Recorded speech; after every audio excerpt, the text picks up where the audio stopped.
Hi friends, ఇంకా ఈ sister వాళ్ళ బ్రదర్ కి డయాలసిస్ పేషెంట్ అంట. ఒక 5 సంవత్సరాలు వాళ్ళు కష్టపడ్డారంట. 4 అక్క చెల్లెళ్ళ తోడన ఒకటే బ్రదర్ అంట. ఇంకా వాళ్ళు 5 సంవత్సరాలు ఈ 4 మెంబర్స్ సిస్టర్స్ వాళ్ళ అన్నని కాపాడుకోవడం కోసం చాలా కష్టపడ్డారంట. ఆమె ఒక్కొక్కటి చెప్తుంటే నిజంగా నాకైతే చాలా బాధ అనిపించింది. కానీ దేవుడు కరుణించలేదు అనుకోండి. కాకపోతే వాళ్ళ కష్టం మాత్రం నిర్వచనీయం అండి.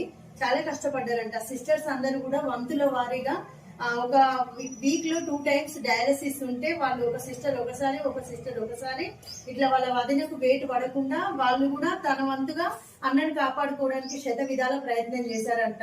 ఆమె గురించి చెప్తుంటే అయితే నిజంగా నాకు చాలా అంటే చాలా ఇట్లాంటి వాళ్ళు కూడా ఉన్నారా అనిపిస్తుందండి. ఇట్లాంటి సిస్టర్స్ అందరికి కూడా పేరు పేరున ధన్యవాదాలు అండి. మా హస్బెండ్ కూడా చాలా మంది సిస్టర్స్ ఉన్నారు యూట్యూబ్ సబ్స్క్రైబర్స్ లో. ఇంకా మీ అందరి కూడా అభిమానం వల్లనే ఆయన ఇంతవరకు కూడా వస్తున్నాడు. మీ అందరికి కూడా ప్రత్యేక కృతజ్ఞతలు అండి. Thank you so much.